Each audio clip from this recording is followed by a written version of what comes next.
Bapak dan Ibu sekalian, ya puji Tuhan kalau pagi hari ini kita ada bersama-sama di Mesbah Koramdeo di saat sebetulnya lebih menarik kalau kita tarik selimut kita ya, karena hujan dari malam. Tapi kita ada bersama-sama di hadirat Tuhan, kita bersyukur. Nah Bapak Ibu, pagi hari ini ya kita mau mendengar kebenaran firman Tuhan tentang kekhawatiran. Kita tahu kekhawatiran adalah ya tema sepanjang masa di dalam kehidupan manusia ya, khususnya juga orang-orang Kristen. Tapi kita percaya di dalam Tuhan tentu ada satu kebenaran yang Tuhan mau sampaikan khususnya pada pagi hari ini. Tuhan sudah kirim hambanya Pak Elcid yang akan menyampaikan tentang hal kekhawatiran yang dengan tema burung dan bunga bakung. Ya, mari kita akan dengarkan Bapak Ibu. Jika nanti ada pertanyaan, Bapak dan Ibu sekalian bisa chat, ya, bisa tulis di kolom chat, dan kita akan tanya jawab nanti ya. Ya, selamat pagi Pak Elcid. Selamat pagi. Ya, silakan langsung Pak Elcid. Terima kasih. Ya, Shalom Bapak Ibu, Saudara terkasih. Pagi hari ini kita sungguh menikmati hadirat Tuhan dan kita mau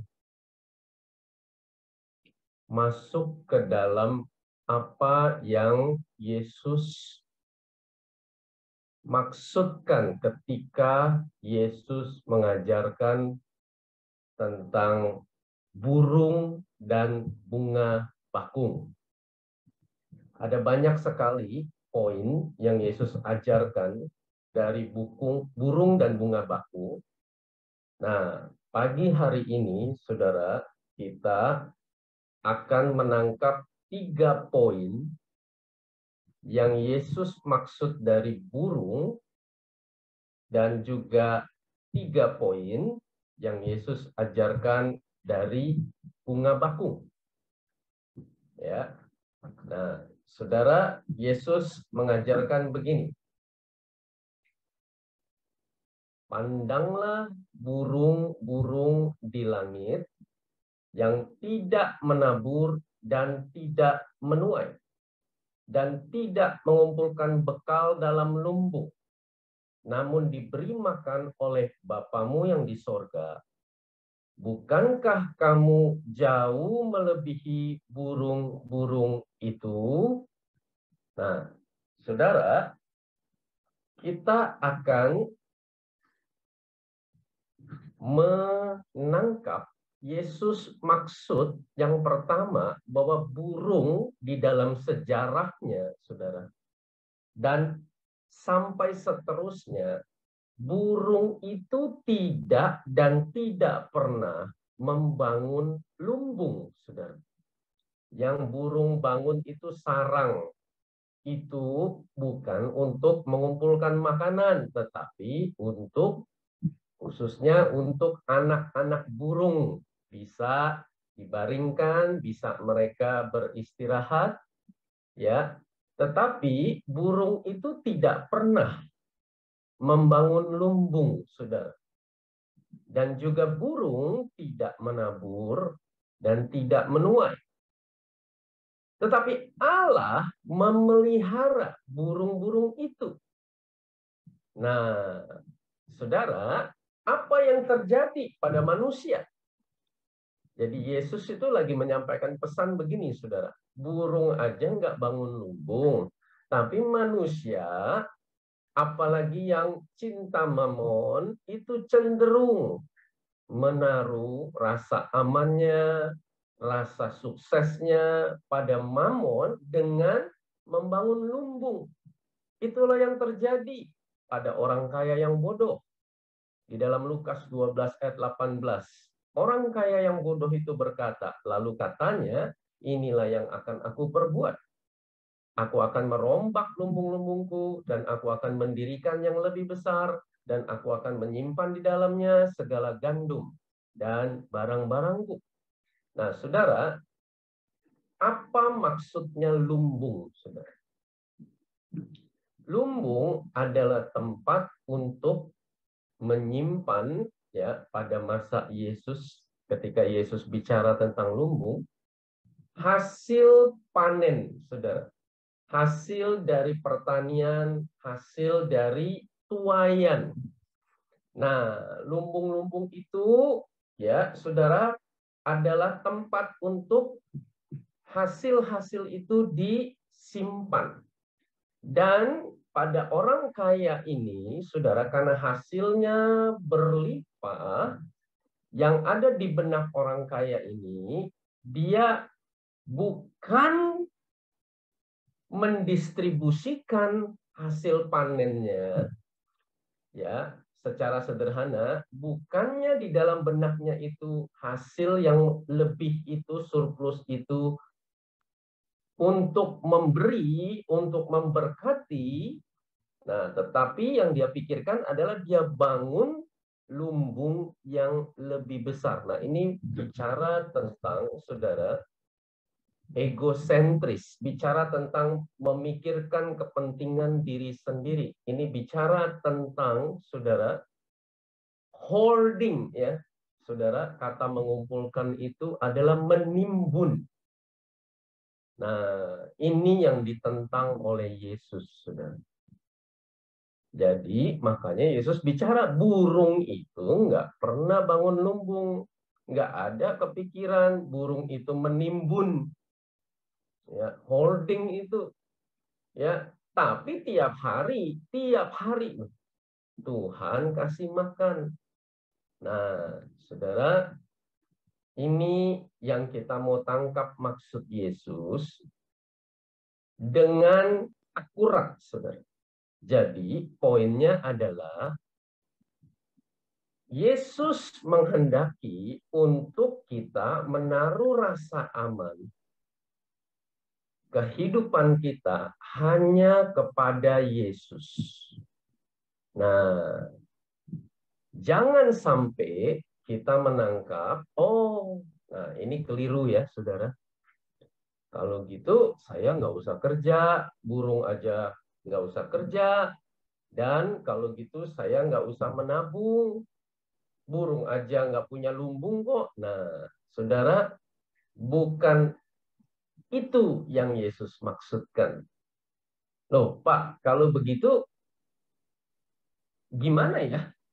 Kalau misalnya memang kita ada lebih, terus kita menabung, lah kan Yesus ajarinnya, ya, burung nggak bangun lumbung. Nah, berarti kita nggak perlu punya tabungan dong. Nah, saudara, ini yang kita perlu sama-sama untuk kita menangkap maksud Yesus. Setiap ayat di dalam firman Tuhan itu tidak berdiri sendiri, saudara. Itulah sebabnya kita tidak dibenarkan untuk menafsirkan hanya berdasarkan satu ayat saja.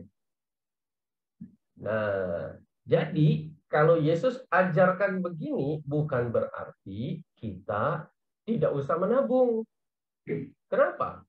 Karena firman Tuhan mengajarkan begini, hai pemalas, pergilah kepada semut, perhatikanlah lakunya, dan jadilah bijak. Nah, saudara, poin yang Yesus ajarkan adalah jangan sampai kamu menaruh rasa aman kamu pada mamon dengan kamu menimbun uang kamu, harta kamu demi dirimu sendiri, dan kamu merasa aman di situ.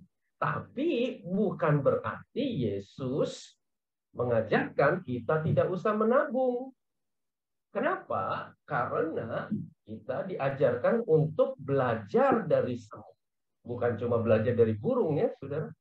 Semut itu menyediakan rotinya di musim panas dan mengumpulkan makanannya pada waktu panen. Jadi, saudara, kebenarannya adalah begini.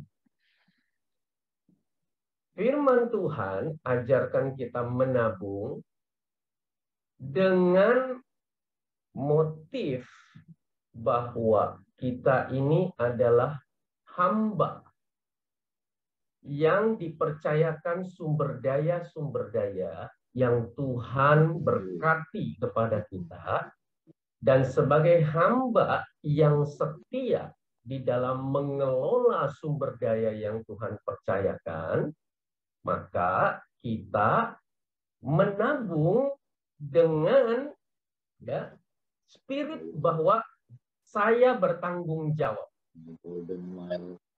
terhadap sumber daya yang Tuhan percayakan. Nah, jadi beda, saudara, dengan orang kaya yang bodoh, yang menimbun untuk rasa amannya. Inilah poin pertama yang Yesus maksudkan. Nah, saudara, firman Tuhan mengajarkan begini, Dia yang memberi makanan kepada hewan, kepada anak-anak burung gagak yang memanggil-manggil. Nah, saudara, burung yang disebut di Alkitab ini, saudara, ada satu jenis burung yang berkali-kali firman Tuhan sebut secara spesifik, baik di Perjanjian Lama atau Perjanjian Baru. Karena di Mazmur 147 ayat 9 ini bukan cuma hewan secara umum, bukan cuma burung secara umum, tetapi burung yang spesifik, yaitu burung gagak. Nah, burung gagak ini adalah burung yang sering disebut, saudara, di dalam Alkitab.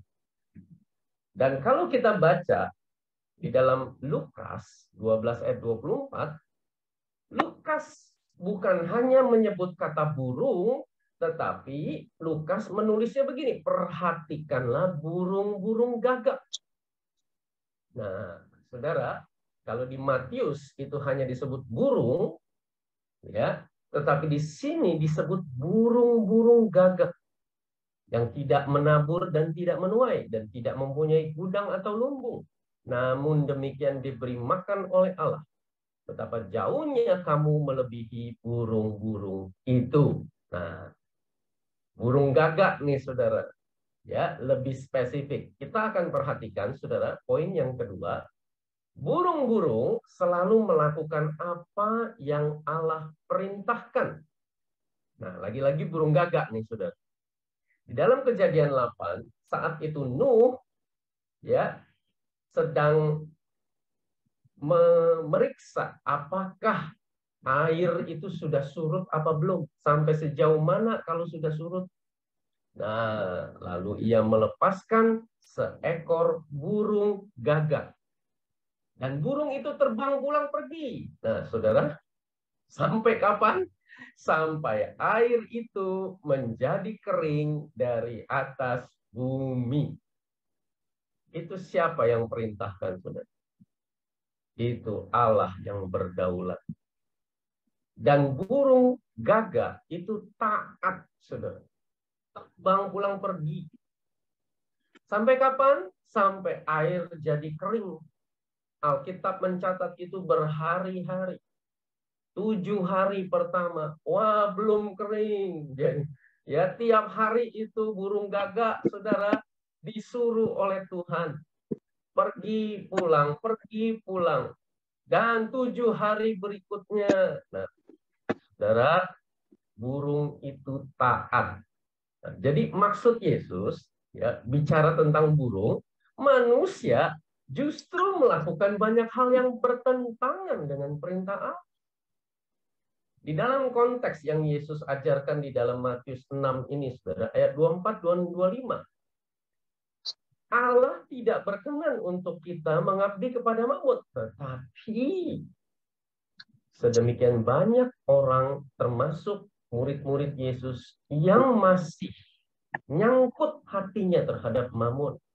Di ayat 25, Yesus berkali-kali menyebut, jangan khawatir, dan ayat-ayat seterusnya, saudara. Tetapi murid-murid Yesus masih seringkali khawatir. Nah, jadi poin Yesus bicara tentang burung, bukan hanya bicara tentang kecukupan jaminan dari Allah. Tetapi Yesus lagi bermaksud burung itu taat. Burung itu melakukan apa yang aku perintahkan. Kamu pandang, makanya Yesus ajarin, kamu perhatikan itu burung. Ya, kamu itu jauh lebih baik. Ya, di dalam bahasa Inggris itu better, ya. Kamu lebih baik daripada burung. Burung aja taat. Nah, itulah yang Yesus maksud, saudara. Untuk kita perhatikan. Iya ya, burung taat ya. Nah, sepatutnya kita, murid-muridnya, justru lebih taat daripada burung. Itulah maksud Yesus. Yang ketiga, burung itu tidak membantah, tidak menolak ketika Allah memberikan perintah kepada burung itu.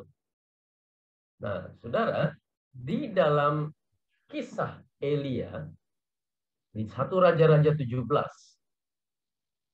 firman Tuhan berkata kepada Elia, engkau dapat minum dari sungai itu sungai Kerit, saudara. Dan burung-burung gagak, lagi-lagi burung gagak, saudara, telah kuperintahkan untuk memberi makan engkau di sana. Allah sendiri yang langsung memerintahkan burung gagak, saudara. Dan saudara masih ingat nggak? Itu burung gagak bawanya apa sih? Burung gagak bawanya daging. Saudara, kalau kita belajar dari ilmu biologi, saudara, burung gagak itu adalah hewan jenis omnivora. Burung gagak ini makannya bukan cuma biji-bijian, bukan cuma tumbuhan, saudara. Burung gagak ini adalah termasuk burung pemakan bangkai, saudara. Burung yang makan daging. Saudara menangkap maksud Yesus, saudara. Kamu perhatikan burung gagak pada kisah Elia itu diperintahkan langsung oleh Allah untuk bawa daging untuk Elia. Dan tahu nggak maksudnya? Burung-burung gagak itu berlawanan dengan naluri alamiah mereka. Kenapa? Karena burung gagak ketemu dagingnya tapi dalam kisah Elia, karena Allah yang memerintahkan burung gagak itu untuk bawa daging, mereka tidak memakan daging itu. Yang biasanya mereka makan. Saudara menangkap maksud Yesus. Manusia gimana? Manusia bahkan jangankan manusia bicara dalam konteks secara umum. Nabi-nabi aja ada yang melarikan diri dari Allah, membantah Allah, ya, saudara, kabur dari Allah. Dalam kasus Elia sendiri, saudara, di 1 Raja-Raja 19, Elia kabur setelah, saudara, menghadapi ya Isabel, ya. Di sana masuklah ia ke dalam sebuah gua dan bermalam di situ. Maka firman Tuhan datang kepadanya demikian, apakah kerjamu di sini, hai Elia? Saudara, Elia kabur dari Tuhan. Elia melarikan diri, saudara. Dan bukan cuma Elia, saudara. Yang lebih lagi adalah Yunus. Yunus bukan cuma tidak taat, saudara. Yunus bersembunyi di dalam kapal dan bahkan Yunus melarikan diri jauh, menjauh dari Tuhan. Jadi maksud Yesus begini, kamu perhatikan burung. Burung diperintahkan Tuhan bahkan hal-hal yang bertentangan dengan nalurinya burung. Burung itu taat. Nah, kamu tuh jauh lebih baik. Mestinya kamu bahkan lebih daripada burung itu. Kamu taat, aku perintahkan kamu jangan khawatir.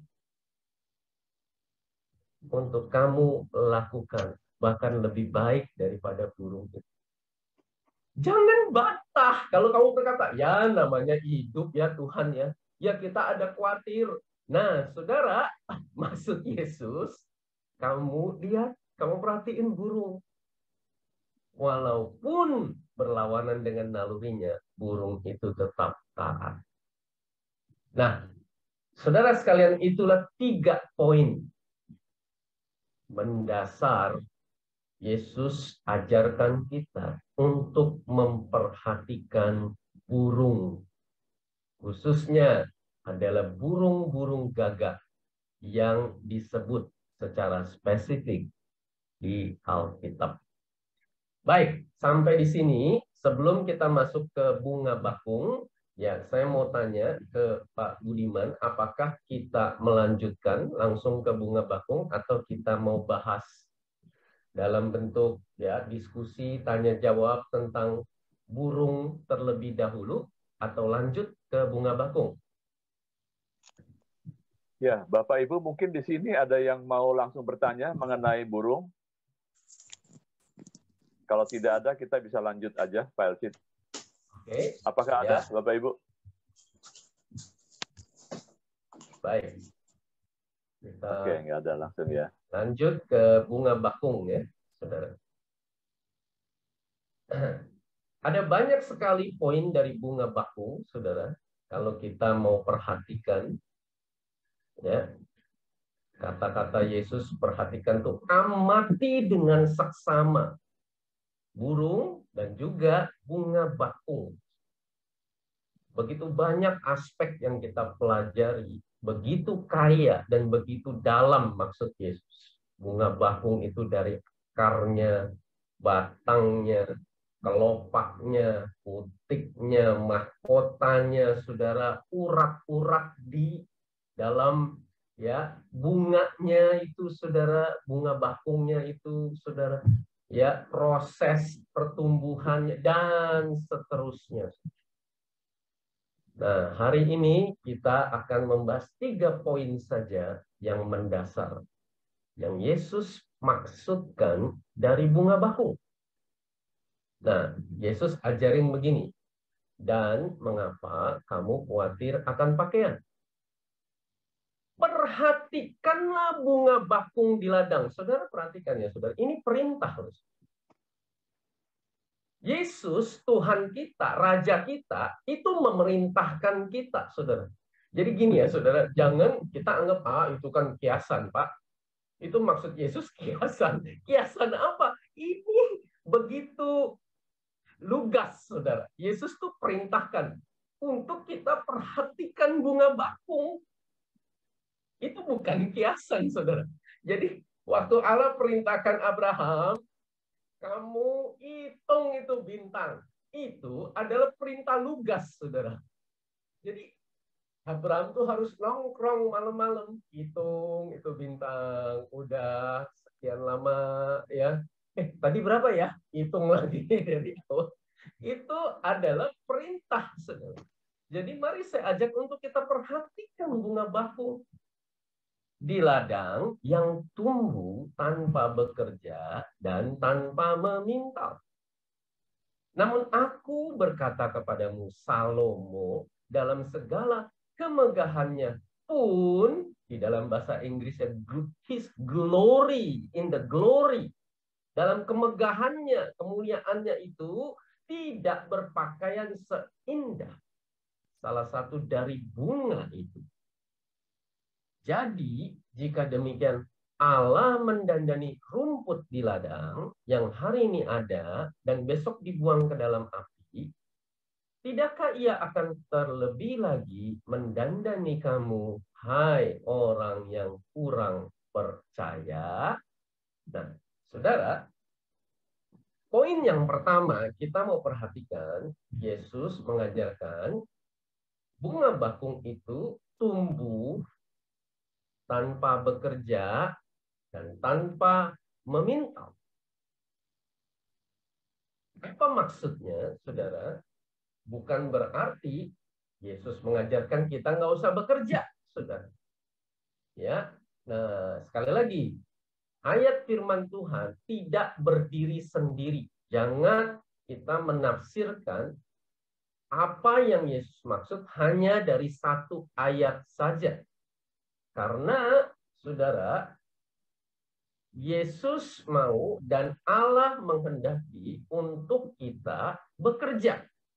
Jadi bukan maksud Yesus untuk kita perhatikan bunga bakung yang tidak bekerja, lalu kita juga ikut tidak bekerja.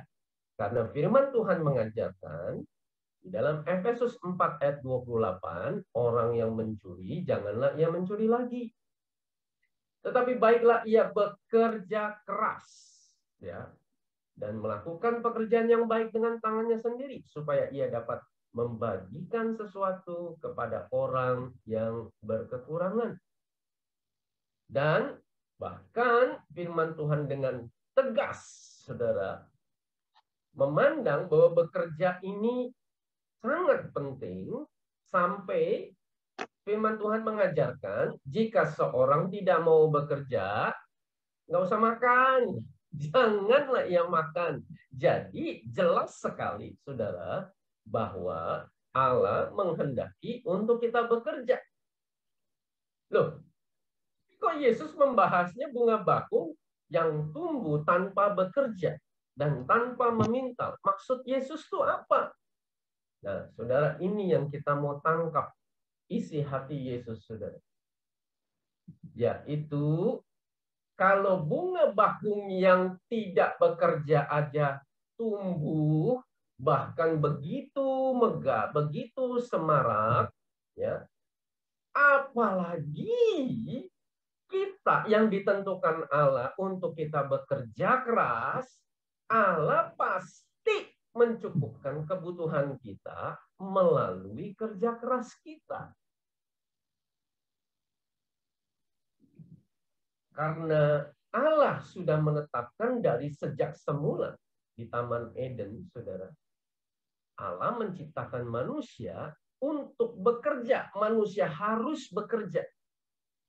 Dan manusia itu ditetapkan oleh Allah untuk mengusahakan dan memelihara taman itu. Jadi dari sejak awalnya, saudara. Bahkan sebelum dosa masuk ke dalam kehidupan manusia, kita itu ditentukan untuk bekerja. Bekerja itu kudus, saudara. Belum ada dosa pada saat itu. Nah, jadi maksud Yesus, bunga bakungnya nggak kerja aja bisa cakep begitu, bisa tumbuh begitu. Nah, kamu yang ditentukan Allah untuk bekerja, apa kamu masih khawatir? Nah, saudara, karena susah payah dan kerja keras kita itu akan dijadikan saluran oleh Allah untuk mencukupkan kebutuhan kita. Dan ini poinnya, saudara. Jadi kalau bunga bakung yang tidak bekerja Allah tumbuhkan, Allah dandani, begitu bagus, maka pasti Allah akan menyediakan makanan, pakaian, dan lainnya. Semuanya itu Allah sediakan dari jerih lelah pekerjaan kita. Kamu ngerti? Kalau kamu ngerti ini, kamu nggak khawatir. Jangan khawatir. Nah, itu poinnya. Yesus tuh lagi bersekutu dengan hati kita, saudara. Kamu nangkep nggak sih? Kamu ngerti? Kamu, nih, ini loh poinku. Maksud hatiku, kamu kerja, ntar Tuhan cukupkan melalui kerjamu itu. Nah, itu poin pertama, saudara. Kita lanjut, saudara. Yesus melanjutkan di ayat selanjutnya. Salomo dalam segala kemegahannya pun tidak berpakaian seindah salah satu dari bunga itu. Nah, saudara, ini yang kita mau pahami, ya. Allah membahas tentang Salomo di dalam segala kemegahannya, within his glory. Nah, bicara kemegahannya, kemuliaannya, saudara tahu itu datangnya dari siapa? Bicara tentang mulia, megah, semarak, itu datangnya, sumbernya itu dari Allah, saudara. Dan firman Tuhan berkata, Allah adalah terang. Dan di dalam Dia sama sekali tidak ada kegelapan.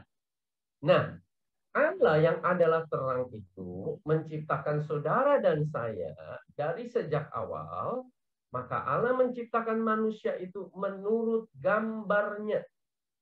Menurut gambar Allah diciptakannya dia. Laki-laki dan perempuan diciptakannya mereka. Allah yang adalah terang menciptakan kita menurut karakteristiknya Allah yang adalah terang. Itulah sebabnya, saudara, sebelum ada dosa, Adam dan Hawa diciptakan menurut kemuliaan Allah yang adalah terang itu menyalut tubuh Adam dan Hawa dengan terang kemuliaan Allah. Saudara, kulit kita, saudara, diciptakan Allah untuk merefleksikan terang kemuliaan Allah itu, saudara. Itulah sebabnya mereka sama sekali tidak malu. Karena kemuliaan Allah yang menyalut kulit Adam dan Hawa. Dan saudara, ini dikonfirmasi ketika terjadi ulah pada Musa. Ketika Musa berhadapan dengan Allah selama 40 hari, saudara. Dan Musa turun dari gunung, Alkitab mencatat, saudara. Wajah Musa, kulit Musa memancarkan terang kemuliaan Allah. Nah, saudara, poinnya apa maksud Yesus di sini? Saudara? Maksudnya, Allah menunjukkan kemuliaannya ketika kita hidup benar, hidup kudus, hidup berintegritas di hadapan Allah. Nah, firman Tuhan ajarin begini, karena kamu semua yang dibaptis dalam Kristus telah mengenakan Kristus. Di dalam bahasa Inggris New American Standard Bible, mengenakan Kristus di situ adalah have clothed yourself with Christ. Kamu itu dipakaikan Kristus. Nah, jadi kamu jangan khawatir tentang pandangan orang lain terhadap kamu. Kamu nggak usah pusing dengan bagaimana kesan orang lain, perspektif orang lain terhadap kamu. Karena ketika kamu hidup benar, kamu mengakar kepadaku seperti bunga bakung tumbuh, karena berakar, maka aku sendiri, Yesus, yang akan memakaikan kamu, melapisi kamu, akan menunjukkan kemuliaanku melalui aku yang hidup di dalam kamu. Nah, saudara, di dalam Efesus 4, Paulus menjelaskan dan mengenakan manusia baru yang telah diciptakan menurut kehendak Allah di dalam kebenaran dan kekudusan yang sesungguhnya. Artinya, saudara, ketika kita beroleh kasih karunia Tuhan, dari kehidupan dosa, kita dipindahkan ke dalam hidup kudus, di dalam kebenaran Allah. Maka, saudara, dari kehidupan yang benar, yang kudus itu, Allah menunjukkan bahwa Allah itu mulia, saudara. Bukan pribadi kita yang mulia, yang megah, tetapi Kristus yang menunjukkan kemuliaan. Melalui bagian kita adalah kita hidup taat melakukan firman Tuhan. Itulah hidup kudus. Bagian kita adalah kita hidup, ya, saudara, sesuai dengan kehendak Tuhan. Itulah hidup benar. Nah, urusan pandangan orang lain terhadap kamu, justru mereka akan melihat kemuliaan Allah dari hidup kita. Itulah sebabnya Yesus bilang jangan khawatir. Nggak usah pusing sama perkenanan manusia. Ketika kita berkenan di hadapan Allah, maka saudara, urusan tentang bagaimana kita hidup benar dan menunjukkan apakah kemuliaan Tuhan atau hal yang negatif, itu adalah urusan Allah. Itulah poin yang kedua. Dan saudara, Yesus melanjutkan.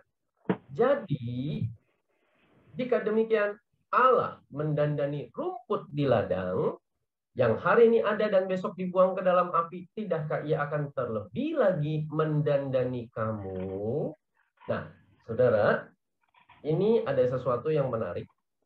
Di ayat 26, Yesus bicara tentang bunga bakung. Jadi 2 ayat sebelum ini. Tapi di ayat 28, kenapa Yesus bicara tentang rumput di ladang? Loh, ini Yesus lagi bicara bunga bakung, apalagi bicara rumput sih? Nah, saudara, yang kita mau pahami, makanya Yesus perintahkan kita perhatikan itu bunga bakung. Karena ini di sini, saudara, Yesus lagi masih bicara tentang bunga bakung.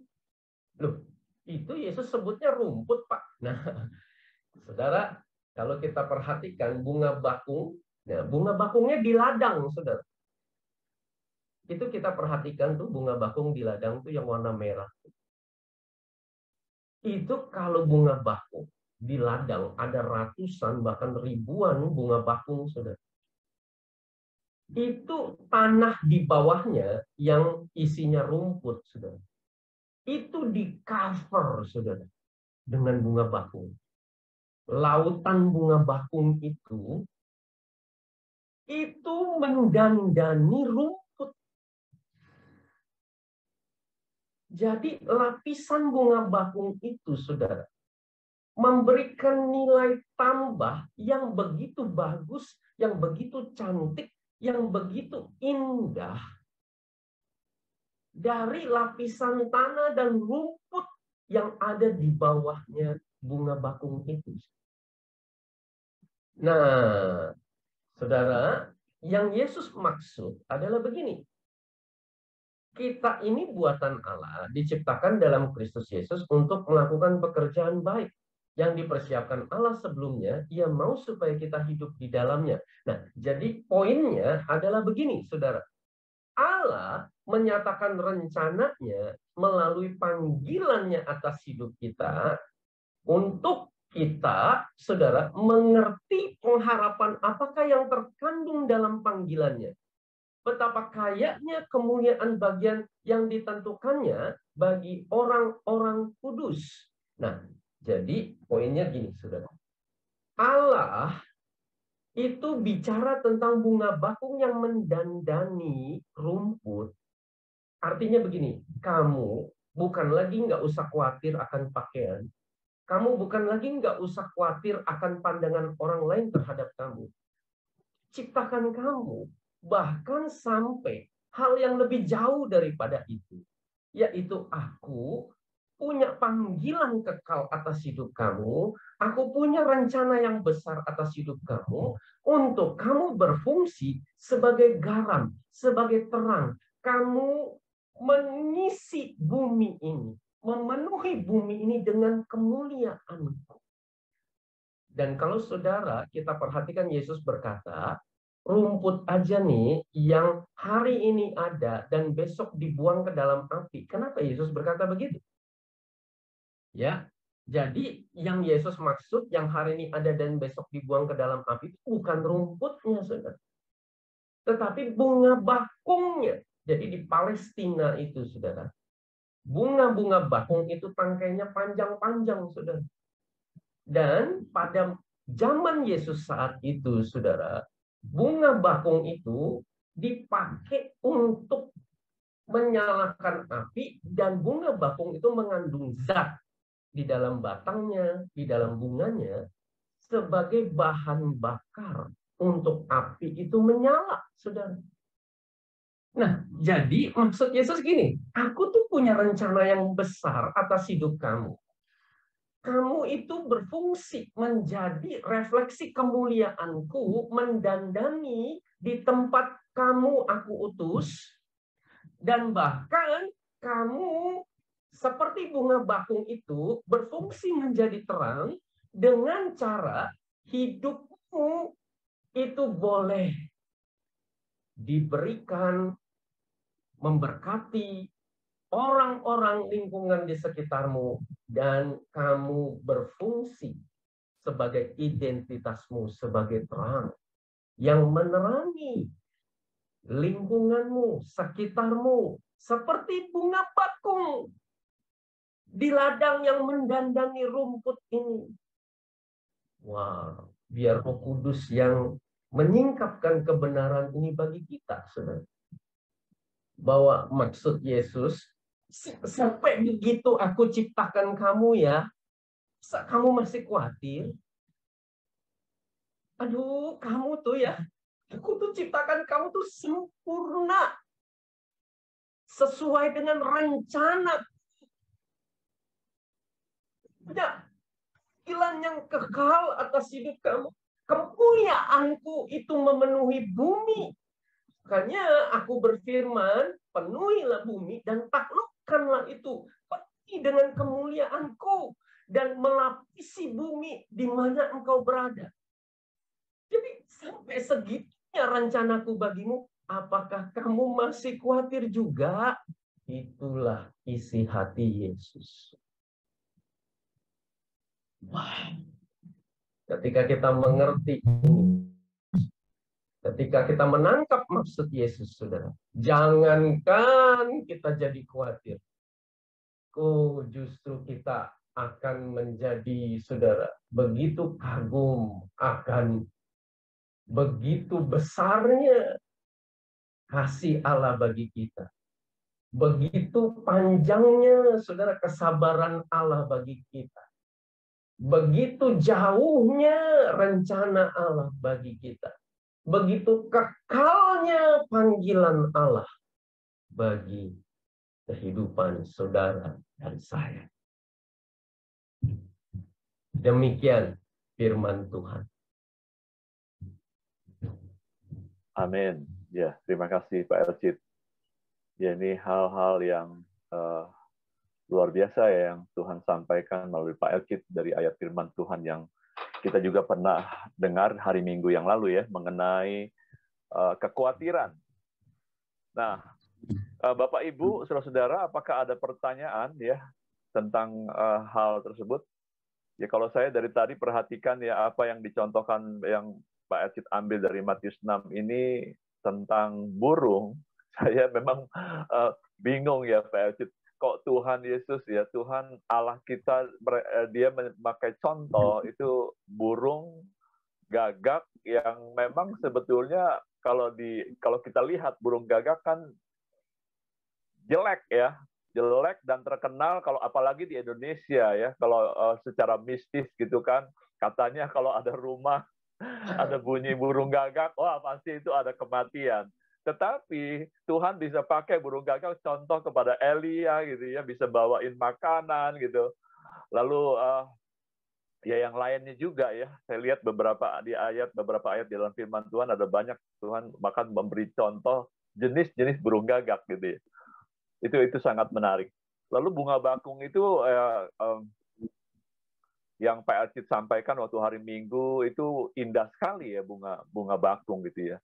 Saya kadang membayangkan bagaimana ya itu dia ya.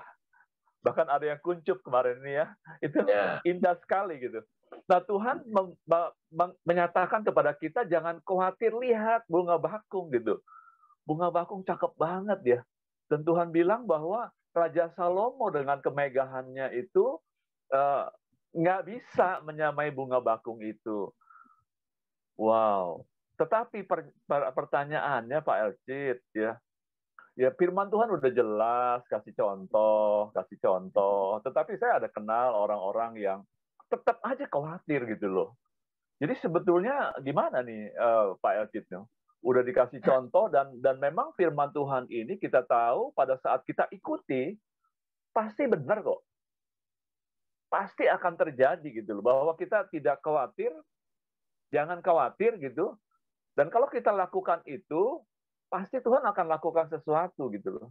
Nah, pertanyaan Pak Elsi, kalau masih tetap ada orang-orang yang di sekitar kita, mungkin di antara juga saudara atau teman Bapak Ibu yang hadir di Zoom pada pagi hari ini, itu sebaiknya gimana nih Pak Elsi nih? Ya, saya paham maksud Pak Budiman, ya, karena kita hidup ini di sekitar kita, ya bahkan kadang-kadang kita sendiri juga masih bisa khawatir. Nah, saudara, ada 3 poin ketika kita berjumpa dengan kekhawatiran ini, baik yang ada di sekeliling kita, ya, bahkan di rumah kita sendiri, ya, saudara, anggota keluarga, atau bahkan di komunitas kita. Poin pertama adalah dari perjalanan rohani saya bersama dengan Allah, saudara, saya menemukan faktor kairos Allah. Jadi ada waktunya, waktu Allah bagi setiap pribadi kita. Ada orang-orang yang sudah sampai mulut saya berbusa, saudara. Saya jelaskan, begini loh firman Tuhan, ya ajarin begini. Belum juga tuh sampai nangkep gitu loh hatinya. Nah, tetapi pada waktunya Tuhan, setelah sekian lama, saya udah nggak nyampaikan lagi, saudara, karena udah semuanya ya saya sampaikan. Nah, tiba-tiba Roh Kudus sendiri yang berurusan dengan hatinya, dan yang mengalami perubahan hati, saudara. Ya, jadi ya, kita bersandar pada kedaulatan Allah karena Allah punya kairosnya. Dan yang kedua, bagian kita adalah tentunya kita memberi teladan, saudara.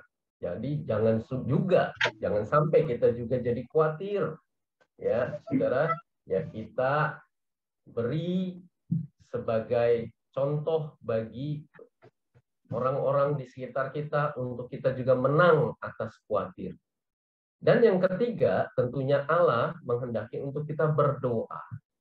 Untuk kita bawa orang-orang yang khawatir, yang masih hatinya, saudara, mendua, pikirannya bercabang, saudara, hidupnya nggak tenang, untuk kita berdoa syafaat bagi orang-orang di lingkungan kita yang masih dirundung oleh kekhawatiran ini. Ya, bahkan kita juga menunjukkan kasih. Kita boleh, saudara, menjadi alat di tangan Tuhan untuk kita, ya, menyampaikan kebenaran, untuk kita, ya, saudara, menyatakan bahwa Allah peduli dengan orang-orang yang khawatir. Ya, demikian 3 poin yang kita mau praktekkan bersama. Apakah masih ada, kalau ya masih ada, kita bisa bahas sebelum kita masuk kepada pertanyaan-pertanyaan diskusi kompak. Ya, silakan. Ya, apakah ada Bapak Ibu? Silakan langsung unmute saja. Ya, saya ada nih pertanyaan. Ya, Pak Gunawan, silakan. Ya, maaf saya nggak hidupin video dulu ya. Saya pengen, maksudnya kita sebagai pengusaha kan kadang bisa, maksudnya usaha bisa bangkrut kan, bisa tutup juga gitu, misalnya dalam suatu kondisi gitu. Nah, bagaimana membedakan kita tidak khawatir tapi juga tidak berhikmat ya? Maksudnya kadang kan khawatir itu kan kayak semacam tanda gitu, sign bahwa oh ini harus ada perbaikan loh. Kadang kalau kita terlalu kuat bahwa kita tidak khawatir, ya kita kan tidak melakukan suatu perbaikan ya. Sedangkan usaha itu kan bisa mengalami kegagalan, apalagi banyak sekarang nih kalau mungkin Pak Elsit juga tahu, banyak banget sekarang nih startup itu banyak yang bangkrut sekarang itu ya. Banyak sekali, bukan banyak lagi, banyak sekali sekarang. Yang kemarin saya baru dengar itu Zeus, Kemudian juga tire box baru kemarin katanya tutup di Kelapa Gading cabang offline-nya, tapi masih bisa bertahan sih kayaknya. Tapi saya banyak dengar yang lain gitu ya. Itu gimana membedakan antara kita berhikmat dan juga kita tidak khawatir ya? Karena situasi kita kalau kita sendiri mungkin terlepas kita, maksudnya gini, kalau saya baca itu kayaknya lebih konteksnya itu ya kamu tuh pas kita tuh sendiri gitu loh. Kalau kita usaha kan kita menyangkut orang lain ya. Ada keluarga-keluarga yang lain, harus ada gaji yang dibayar juga. Bukan kita sendiri. Mungkin kalau kita cuma konteksnya sendiri, profesional gitu ya, ya mungkin enak gitu loh. Nggak usaha, nggak bangkrut, ya sudah ngandalin tabungan, ya nggak khawatir gitu. Tapi saya juga pernah dengar sharingnya Pak Jarod ya, dia pernah juga ngalamin bangkrut gitu. Dia tutup usahanya, dia juga harus bayar pegawainya gitu. Pak Jarod ya tahu mungkin ya, Pak Jarod pernah pembicara juga di gereja kita. Dia usahanya bangkrut, apa kalau nggak salah multi level itu tas ya Pak. Dia juga cerita bahwa dia bangkrut. Nah tapi yang luar biasa itu dia bilang dia nggak khawatir gitu loh. Ya karena dia hitung-hitung hartanya memang masih banyak gitu ya. Untuk bayar-bayar, harta dia masih lebih banyak daripada hutangnya gitu. Tapi ya dia harus menghadapi demo-demo, dia bilang. Nah itu yang saya masih agak-agak bingung membedakan antara tidak khawatir dan tapi juga tidak berhikmat gitu loh. Itu gimana ya Pak Alsid ya? Ini pertanyaannya itu aja dari saya ya. Terima kasih Pak Gunawan. Saya mau tanya Pak Gunawan, apakah dengar firman yang disampaikan pada khotbah hari Minggu yang lalu? Enggak Pak. Kebetulan saya lagi ada acara sama keluarga hari Minggu jadi enggak. Baik. Ya, kalau Pak Gunawan mendengar khotbah yang disampaikan hari Minggu yang lalu, di situ saya membahas tentang, ya sedikit ya kita bahas di sini tentang kekhawatiran yang positif, bahwa tidak semuanya kekhawatiran itu 100% negatif. Ya, nah jadi kekhawatiran positif di dalam konteksnya yang barusan Pak Gunawan bahas, ya, yang Pak Gunawan tanyakan adalah kekhawatiran positif itu phobeo, ya, itu adalah kekhawatiran yang karena kita melihat tanda bahaya. Nah, to be alarmed, ya, jadi kita terekspresi dalam dua tindakan. Yang pertama kita jadi siaga, waspada, alert. Ya, kalau kita lihat tanda bahaya, maka kita, waduh, saya khawatir nih. Kalau banjir masuk rumah saya, makanya saya jadi angkat-angkatin barang. Saya siap menghadapi sampai air masuk pun saya siap. Nah, itu khawatir yang positif. Nah, tindakan yang kedua sebagai ekspresinya yaitu kita jadi concern. Kita jadi perhatian, kita jadi prihatin sama orang lain. Nah, kalau dalam ya poin yang Pak Gunawan tanyakan ini, ya, ketika kita menghadapi kesulitan dalam pekerjaan, kita jadi ya misalnya apalagi sampai bangkrut, ya, kita jadi khawatir anak-anak saya nanti nggak makan nih, nanti anak-anak saya bayar sekolahnya gimana, keluarga saya bagaimana. Nah, ini khawatir yang karena saya peduli sama mereka, maka saya harus bekerja, saya harus tetap untuk cari ya alternatif, saya harus tetap berjuang. Nah, karena bentuk perhatian saya mengasihi keluarga saya, jangan sampai mereka ya terganggu kehidupannya karena hal-hal yang kesulitan ini. Nah, itu adalah ya Pak Gunawan, khawatir sebagai bentuk kepedulian dan kasih kita. Ya. Tapi sampai sebatas di situ tersalurkan melalui tindakan di mana kita melakukan daya upaya untuk kita mencukupi kebutuhan. Ya, ingat loh, Tuhan memberkati melalui kerja keras kita. Nah, jadi Pak Gunawan bisa ambil waktu untuk mendengarkan firman Tuhan, khotbah hari Minggu yang lalu, supaya mendapat pengertian dan pemahaman yang memadai akan hal ini. Ya. Oke, Pak. Nanti lihat di Baik. YouTube ya. Ya. Thank you, thank you. Ya, link khotbahnya saya sudah taruh di chat ya, Bapak Ibu. Jadi bisa langsung nanti setelah selesai bisa dibuka. Oke, apakah ada lagi, Bapak Ibu? Pak Elcid, sedikit saya mau sharing ya. Jadi mengenai kekhawatiran. Sekitar 2 bulan yang lalu, ya saya kan punya anak-anak udah besar ya. Yang satu cowok udah lulus kuliah, tinggal wisuda. Lalu yang satu baru semester 3 ya. Sekarang ini di kuliah juga. 2 bulan yang lalu itu ya saya terus terang sebagai ayah seringkali khawatir gitu. Karena apa? Karena yang cowok kan karena pekerjaan mungkin ada tugas-tugas yang dia harus tinggalkan rumah seminggu gitu ya, kos gitu, atau pergi tinggal kadang di pamannya istri saya di Tangerang, tapi kadang kos, sekarang lagi kos nih. Lalu yang perempuan kuliah tapi senang pencinta alam gitu loh. Nah, 2 bulan yang lalu waktu dia dengan teman-temannya seminggu berangkat ke ujung kulon gitu, nah itu timbul kekhawatiran gitu di saya ya, karena dia anak perempuan gitu kan. Nah, pada saat saya khawatir itu Tuhan ingatkan kepada saya melalui hati saya, dia katakan begini, mereka itu bukan cucuku. Jadi paham ya? Jadi saya kan khawatir gitu ya. Saya mengkhawatirkan anak-anak saya.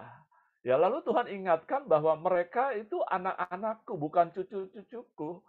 Jadi kalau kamu khawatir, itu juga menjadi bagian dari aku gitu seolah-olah gitu loh. Bahwa karena mereka anak-anakku gitu. Nah, semenjak itu saya kesadaran itu muncul bahwa saya anak Tuhan, istri saya anak Tuhan, anak-anak saya juga anak-anak Tuhan. Anak Tuhan, bukan cucunya Tuhan. Semenjak itu kekhawatiran tentang anak-anak, ya saya tidak lagi gitu loh.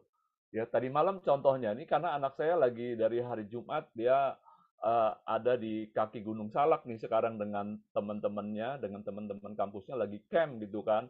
Tadi malam istri saya bilang nih, waduh hujan gimana ya? Sekarang aja nih hujan lagi gede, cukup lah gitu ya. Waduh gimana nih? Nah seorang saudara seiman tadi malam bilang, justru anak-anak lagi hujan gini senang malah camp gitu kan. Nah itu pengalaman saya ya. Juga mungkin Bapak Ibu bisa mengetahuinya bahwa anak-anak kita ya seringkali kita khawatir dengan anak-anak. Padahal anak-anak kita itu bukan cucunya Tuhan. Mereka adalah anak-anaknya Tuhan. Amin. Yes. Baik, saya lanjutkan terakhir dengan pertanyaan untuk diskusi kompak ya, Pak Budiman. Ya, Pak Elcid. Oke. Nah, saudara, ini ada 3 pertanyaan. Ya, yang pertama, apa satu hal pencerahan yang Roh Kudus singkapkan secara pribadi pada saya dalam hal, bukan dalam hal berdoa, tetapi dalam hal ya kekhawatiran sesuai yang Yesus ajarkan. Nah, dalam kehidupan saya bagaimana saya mempraktekannya?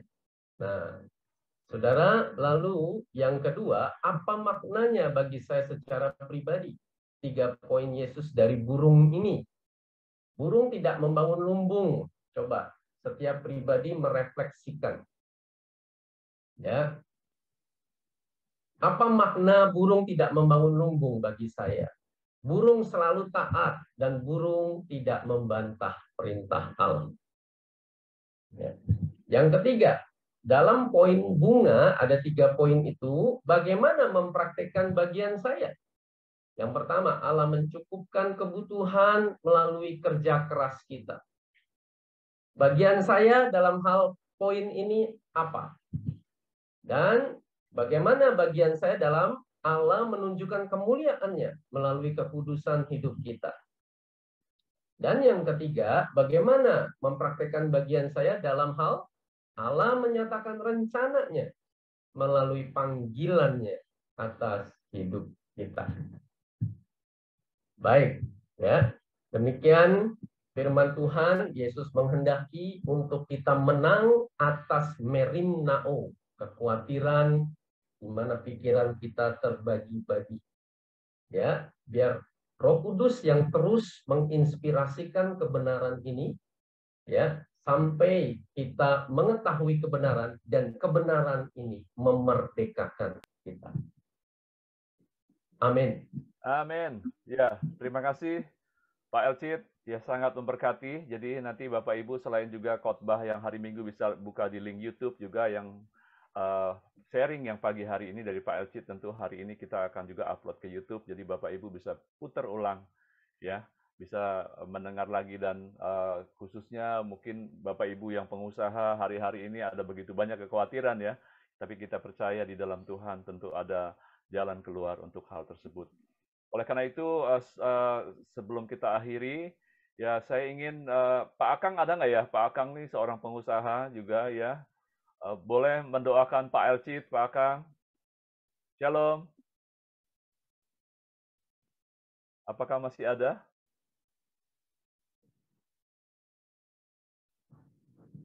Oke, nggak ada suaranya ya. Ya kalau gitu ada Pak Tommy Pangau. Pak Tommy ada, Pak Tommy? Shalom Pak Tommy. Ya, Pak Budiman. Ya, selamat pagi. Ya, kita mau akhiri. Pak Tommy boleh berdoa ya, Pak Tommy. Ya, baik. Ya, silakan. Ini kita satukan hati berdoa semua kita. Bapak yang baik, mengucap syukur buat pagi hari ini di Mesbah Koram Deo, mendengarkan firman Tuhan dari Pak Elcid. Bersyukur buat kebenaran-kebenaran yang sudah disampaikan, kiranya kami boleh terus teringat tentang bagaimana Tuhan memelihara burung dan bunga bakung yang begitu luar biasa Tuhan pelihara itu. Dan kami percaya kami melebihi burung dan bunga bakung Tuhan. Oleh karena itu, perkuat lebih lagi kepercayaan kami kepada Tuhan. Terima kasih Tuhan. Bersyukur buat pagi hari ini, khusus berdoa buat Pak Elcid, Tuhan. Pakai beliau lebih lagi, berkati lebih lagi, urapi lebih lagi, jagai keluarga, istri dan anak-anaknya semuanya ada dalam perlindungan Tuhan. Juga buat setiap kami Tuhan, biar sungguh juga terus berkat cinta kasih perlindungan yang daripada Tuhan menyertai kami semua. Dan kami juga siap untuk juga bisa menjadi berkat kepada siapapun yang Tuhan suruh untuk kami bisa jadi berkat. Terima kasih, terpujilah nama Tuhan. Pada pagi hari ini kami mengucap syukur di dalam nama Tuhan Yesus. Amin. Amin. Terima kasih Pak Tommy. Pak Elcid, Ya, terima kasih. Bapak Ibu. Thank you. Tuhan. Pak Elcid.